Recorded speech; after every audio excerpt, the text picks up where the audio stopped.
আসসালামু আলাইকুম। আমি মোহাম্মদ উবাইদুল আল মামুন। আমি আজকে আপনাদের সামনে একটা জল রং পেইন্টিং করব। আমার এই জল রং পেইন্টিংটা অনলাইন ক্লাসে আমি এটা নিয়েছিলাম। আমি আঁকার জন্য ব্যবহার করেছি সাধারণ কার্টিজ পেপার। আমি কার্টিজ পেপারে জল রং করতে বেশি স্বাচ্ছন্দ্য বোধ করি অনলাইন ক্লাসে। কারণ অনলাইন ক্লাসে এই কার্টিজ পেপার যখন আমি ব্যবহার করি, এই কার্টিজ পেপারে খুব দ্রুতই হচ্ছে ওয়াটার কালারটা করা সম্ভব হয়, করতেও হয় তাই। নরমালি হচ্ছে হ্যান্ডমেড পেপার বা জল রঙের যে পেপারগুলো আছে এগুলোর পানি ধারণ ক্ষমতা অনেক বেশি। আর পানি শুকাইতেও একটু সময় বেশি লাগে। সেই জায়গা থেকেই হচ্ছে আমি নিজেই জল রঙের এই জায়গায় যখন অনলাইনে ক্লাস নিই তখন কার্টিজ পেপারেই ছবি আঁকতে বেশি স্বাচ্ছন্দ্য বোধ করি, যাতে খুব দ্রুত আমি হচ্ছে অনলাইন ক্লাসটা কমপ্লিট করতে পারি। আর আমার অনলাইন ক্লাসগুলো মূলত ১ ঘন্টার হয়ে থাকে। তো আজকের এই ছবি আঁকার ক্ষেত্রে আমি বাইরের একটা আর্টিস্টের আঁকা ছবিটাই কপি করছি আমরা অনলাইন ক্লাসে। তা আমি আকাশটা রং করার সময় অবশ্যই ফ্ল্যাট ব্রাশ ইউজ করা উচিত সবারই। আর ফ্ল্যাট ব্রাশ ইউজ করলে খুব দ্রুত করা যায়। আর আকাশে রং করার ক্ষেত্রে বেশি সময় নেওয়া উচিত না। জাস্ট ২-১ বার টান দিয়েই হচ্ছে আঁকাটা শেষ করে দেওয়া উচিত। আপনারা একটু ভালো মতো লক্ষ্য করলে দেখবেন যে আমি খুব আস্তে আস্তে ছবিগুলো আঁকাচ্ছি। তা এখানে যখন আকাশে রং করার সাথে আকাশের সাথে সম্পর্কযুক্ত যে গাছটা ছিল সেই গাছের পাতাতেও কালার দিয়েছি, যাতে ওয়াটার কালারের ফিলটা আসে।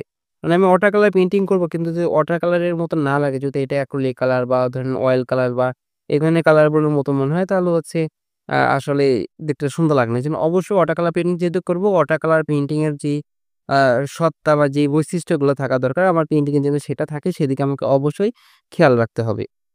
আমার এই অনলাইন এ ক্লাসে হচ্ছে আ সবাই হচ্ছে কাগজ পেপারে আঁকেনি। কেউ হয়তো হ্যান্ডমেড পেপার ইউজ করছে, কেউ জলরঙ অন্য কোনো ব্র্যান্ডের পেপার ইউজ করছে। কিন্তু আমি সবাইকে বলি হচ্ছে কাগজ পেপারটা ইউজ করার ক্ষেত্রে করতে বলি অনলাইন ক্লাসের ক্ষেত্রে, যাতে তারা আমার সাথে খুব দ্রুত ছবি আঁকতে পারে। অনলাইন ক্লাসে বলেন আর সরাসরি বলেন, যেভাবে বলেন না কেন, জল রং পেপারে আ জল রং করা একরকম আর কার্টিজ পেপারে জল রং করা মোটেও একরকম না। কার্টিজ পেপারে জল রং করা কিন্তু খুবই টাফ। আর খুব দক্ষ না হলে কিন্তু এই জল রং পেপারে মানে কার্টিজ পেপারে কিন্তু জল রং করা যায় না। এইজন্য আমি আপনাদেরকে বলব, জল রং যদি কার্টিজ পেপারে করেন এই জন্য প্রচুর চর্চা করা দরকার। আর জল রং পেপারের থেকে হচ্ছে কার্টিজ পেপারের দাম অনেক কম। সেই জায়গা থেকে আমার কাছে মনে হয় যারা একদম বিগিনার লেভেলে আছে বা ছবি আঁকা শুরু করছে, তাদের অবশ্যই কার্টিজ পেপারে বেশি করে জল রং করা উচিত, এবং কি এই জল রং কার্টিজ পেপারে যখন দক্ষ হয়ে যাবে তখন সেই জল রঙের যে এই দামি পেপারগুলো আছে সেই পেপারগুলো তারা ইউজ করতে পারে। তাহলে দেখা যাচ্ছে যে খুব সহজেই ভালো ছবি আঁকতে পারবে। এবং তখন দামি পেপারে রং করলে সেই ছবিগুলো অসাধারণ লেভেলের ছবি হবে। আজকে এই ছবি আঁকার ক্ষেত্রে কিন্তু আমি কয়েকটা জিনিসে প্রচুর গুরুত্ব দিচ্ছি। একটা হচ্ছে আ পার্সপেক্টিভ এবং লাইট শ্যাডো। আপনারা ভালোমতো খেয়াল করলে দেখবেন যে আমার এই যে দূরের পাহাড়গুলো আকারে অনেক ছোট দেখা যাচ্ছে, বাট কাছের গাছটা আকারে অনেক বড় দেখাচ্ছে। এটাও একটা পার্সপেক্টিভ।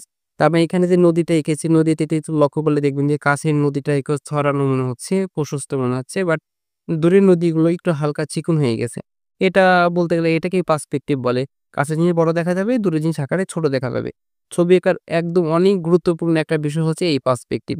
আমরা অনেকে এই পার্সপেক্টিভ এর অতটা গুরুত্ব দেয় না, যারা একদম বিগিনার লেভেলে আছে, বা অনেকেই ছবি আঁকার এই বিষয়গুলোকে অতটা বোঝেও না। এইজন্য তারা পার্সপেক্টিভ এই গুরুত্বটা দেয় না। ছবি আঁকার ক্ষেত্রে পার্সপেক্টিভ এবং লাইট শ্যাডো ড্রইং এই কয়েকটা জিনিস খুবই গুরুত্বপূর্ণ। আমার এই ছবিটা প্রায় শেষের দিকে চলে আসছে। প্রায় শেষ। এরকম আমার এই সম্পূর্ণ পেইন্টিং আপনাদের কাছে কেমন লেগেছে অবশ্যই সেটা আপনারা কমেন্ট করে জানাবেন। আমার এই ভিডিওটি যদি আপনাদের ভালো লাগে, আপনারা যদি এই ধরনের ভিডিও আরো চান, তাহলে অবশ্যই সেটা কমেন্ট করে জানাবেন, যাতে আ আমি আপনাদের সহযোগিতা করতে পারি। আপনাদের ছবি আঁকা নিয়ে যেকোনো ধরনের তথ্য বা যেকোনো ধরনের পরামর্শ চাইলে আমি আমার জায়গা থেকে আপনাদের সহযোগিতা করব, এবং ভিডিও ক্লিপের মাধ্যমে সহযোগিতা করার সর্বোচ্চ চেষ্টা করব। আমি নিয়মিত অনলাইন ক্লাস নিই, এবং কি আমি অনলাইন ক্লাস ছাড়াও আমি হচ্ছে সরাসরি ক্লাস নিয়ে থাকি ফরিদপুর শহরে। আর অনলাইন ক্লাসটাই যে সকল ভিডিও নিই তার সবগুলো ভিডিও বর্তমানে আমার পেজে কিন্তু নিয়মিত ধারাবাহিকভাবে শেয়ার করা শুরু করে দিয়েছি অলরেডি। আপনারা অনেকেই জানেন।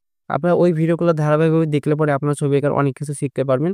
সেই দিক থেকে বলব, যারা ছবি আঁকা শিখতে চাচ্ছেন তারা ওই ভিডিওগুলো অ দেখে সরাসরি ছবি আঁকা শুরু করতে পারেন। আজকে এই ভিডিওটা কেমন লেগেছে অবশ্যই কমেন্ট করে জানাবেন। সবাই ভালো থাকবেন। আসসালামু আলাইকুম।